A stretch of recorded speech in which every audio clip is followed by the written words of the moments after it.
I am ready. Good morning সবাইকে। কেমন আছো বন্ধুরা? আশা করছি সবাই ভালো আছো, আমিও খুব ভালো আছি। বন্ধুরা, আজকের আমার ঘুম ভেঙেছিল 5:45, তাও আমি ঘুমিয়েছিলাম। বসন্তকালের ভোরের বেলা উঠতে মন চায় ঠান্ডা ঠান্ডায়, তাও আমি ইচ্ছে করে ঘুমিয়েছিলাম একটু দেরি করে উঠবো বলে। আমি এখন ঘুম থেকে উঠে পড়েছি, আর আজকের আমার ব্লগটা আমি শুরু করলাম বিছানা গোছাতে গোছাতে। হ্যাঁ, এটাই আমার রুম। আমাদের বড় ঘর নয়, দেখতেই পাচ্ছ আমাদের টিনের ঘর। আর এই টিনের ঘরটাই আমার কাছে রাজপ্রাসাদ। হ্যাঁ, এই টিনের ঘরটাকে যেরকমভাবে গুছানো উচিত আমি ঠিক সেরকমভাবেই গুছিয়ে রাখার চেষ্টা করি। দেখো, একটা ভালো ঘরদোর হলে তাকে যেভাবে সুন্দরভাবে গোছানো যায়, দেখতে সুন্দর লাগে, সেটা কিন্তু এই সব ঘরে কিন্তু গুছালেও কিন্তু খুব একটা সুন্দর লাগে না। তবে হ্যাঁ, সব কিছু যদি গুছিয়ে রাখা যায় সুন্দর কিন্তু লাগে, ততটা না লাগলেও কিন্তু অনেকটাই সুন্দর লাগে। তাই জন্য আমি ঘুম ভাঙার পরে মশারি খুলে নিয়েছি।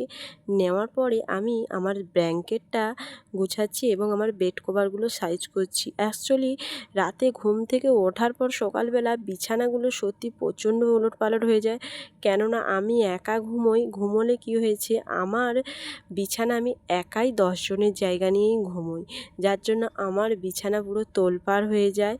তার জন্য আমি বেড কভারটা আগে সাইজ করে নিয়েছি সুন্দর করে, তারপর আমি ব্ল্যাঙ্কেটটা সুন্দর করে পাট করে নিচ্ছি। বলতে বলতে শীত চলেই গেল বন্ধুরা, আর তো শীত নেই, তা সত্ত্বেও আমি মাঝে মাঝে ব্ল্যাঙ্কেটটা গায়ে দিই। কিন্তু এখন ভাবলাম যে শীত তো চলে গেছে, তাহলে আর ব্ল্যাঙ্কেট না আর গায়ে দেবো না। ওই জন্য আমি সুন্দর করে ওটাকে পাট করে নিচ্ছি, পরে ওটা ধুয়ে তুলে দেবো। আমার তো বিছানা গোছানো কমপ্লিট হয়ে গেছে। আর এই যে দেখো, এটা আমার বেডরুম আর বেড। এরপর আমি বাসি ঘরের কাজ সারতে শুরু করলাম। তো প্রথমে আমি থালা বাসনগুলো মেজে নিচ্ছি। আমাদের পুকুর আছে, ওই যে পেছনের পানা পুকুর, কিন্তু ওতে পানা ভর্তি, তার জন্য ওই পুকুরের জল ব্যবহার করা হয় না।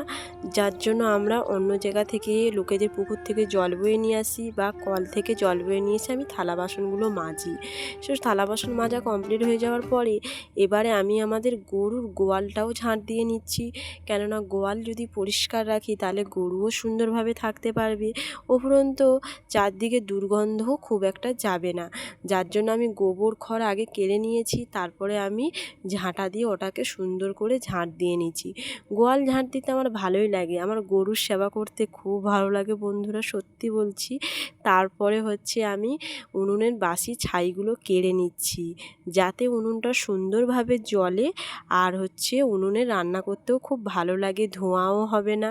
কেননা উনুন যদি জাম থাকে, ছায়ে ভর্তি থাকে, তাহলে উনুন জ্বালন দেওয়ার সময় প্রচণ্ড ধোঁয়া হবে আর রান্না করতেও কষ্ট হবে। যার জন্য আগে ছাইটা কেড়ে নেওয়া দরকার।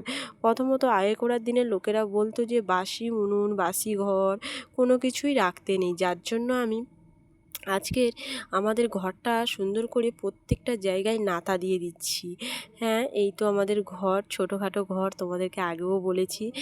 দেখো, আমি ঘরটাকে এবার নাতা দিয়ে নিচ্ছি সুন্দর করে। ঘরের নাতা আমি যদিও বা সবসময় দিই না, কিন্তু সবসময় দেওয়া উচিত, তবে আমি সবসময় দেই না।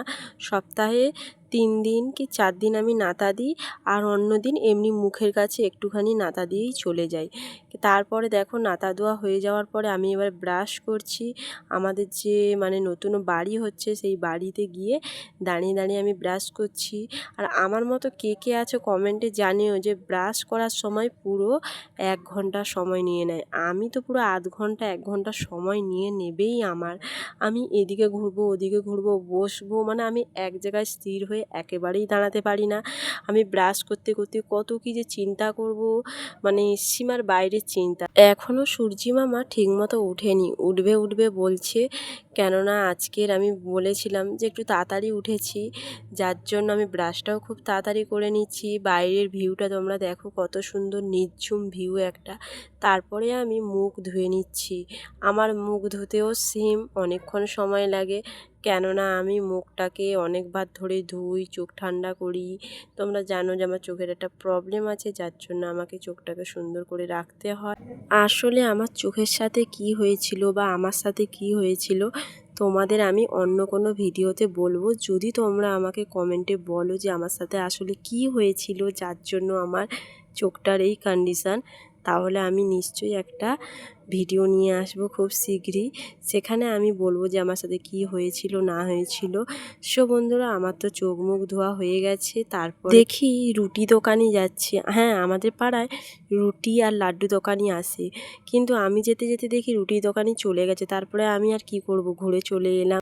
এবার স্নান করতে হবে, তাই আমি কলসি আর বালতি নিয়ে কলে জল আনতে চলে গেলাম।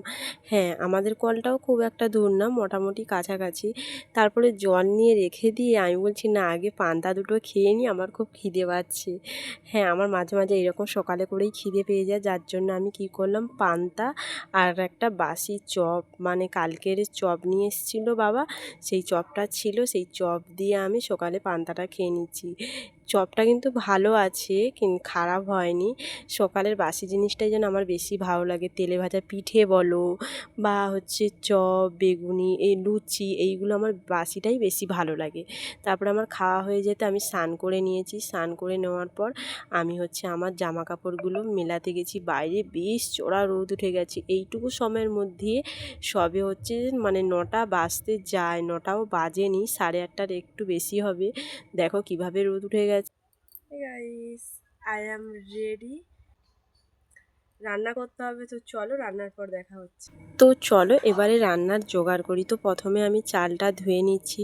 চাল ধোয়া হয়ে গেছে, হয়ে যাওয়ার পর মানে আমাদের আজকে রান্না হচ্ছিল ডাল আর আলু ভাতে। হ্যাঁ, আজকে ডাল আর আলু ভাতে রান্না হচ্ছে, যার জন্য আর সবজিটা কাটতে হয়নি। আমি আলুটা ছুলে নিয়েছি, নিয়ে ধুয়ে হাঁড়িতে দিয়ে দিয়েছি। আর এদিকে আমি উনানটাও ধরিয়ে নিচ্ছি। আমি প্রথমেও বলেছি যে আমাদের খড় নাড়া এইগুলোই আমরা জ্বালন দিই, আমাদের কাঠটা নেই। কাঠ মাঝে মাঝে ডালপালা কাটলে গাছে তখন বেরোয়, না তো আমাদের কাঠ জ্বালানিও নেই। বেশিরভাগটাই হচ্ছে আমাদের খড় আর নাড়া, কেননা আমাদের ধান চাষ আছে। তো আমাদের ধানের যে ঝাড়ানোর পর যে খড়টা বাড়ায়, সেটাই আমরা সারা বছর জ্বালন দিই। ঘুঁটেও আছে, কিন্তু আজকের আমি ঘুঁটে জ্বালছি না, আমি খড় দিয়েই রান্না করছি। নাড়া দিয়ে রান্না করতে আমার খুব ভালো লাগে। তারপরে দেখো আমি উনুনে ডালটাকে ভেজে নিচ্ছি। ডালটা ভেজে নেওয়ার পরে এবারে আমি ডালে জল ফল দিয়ে তুলে দিয়েছি, দিয়ে তাতে একটু চিনি দিয়ে দিলাম, যাতে ডালটা তাড়াতাড়ি সেদ্ধ হয়ে যায়, যে ফুটে গেছে। আর এদিকে আমি উনুন থেকে ভাতের হাঁড়ি নামিয়ে ফ্যানটা ভালো করে ঝাড়িয়ে নিচ্ছি, কেননা ভালো করে যদি না ঝাড়াই খেতেও ভালো লাগবে না, ভাতটা কেমন যেন একটু চিটচিটে হয়ে যায়। যার জন্য আমি এটা অনেকক্ষণ ধরেই আমি এভাবে হাঁড়িটা উবুর করে রেখে দিয়ে ফ্যানটা ঝাড়িয়ে নিই। সো বন্ধুরা, আমার ফ্যান ঝাড়া হয়ে গেছে। আর ফ্যান ঝাড়া হয়ে যাওয়ার পরে আমি ফ্যানের হাঁড়ি এইভাবে নাচিয়ে ঝিটিয়ে নিই, যাতে ভাতটা ওপর নিচ সমান হয়, না তো নিচে চাপ হয়ে যায়। তো তারপরে এই যে আলুটা মাখিয়ে নিয়েছি, থেসে নিয়েছি ভালো করে শুকনো লঙ্কা দিয়ে, আর এদিকে পাতে সাজিয়ে নিয়েছি। তো বন্ধুরা, আমি আমার ব্লগটা এখানেই শেষ করছি।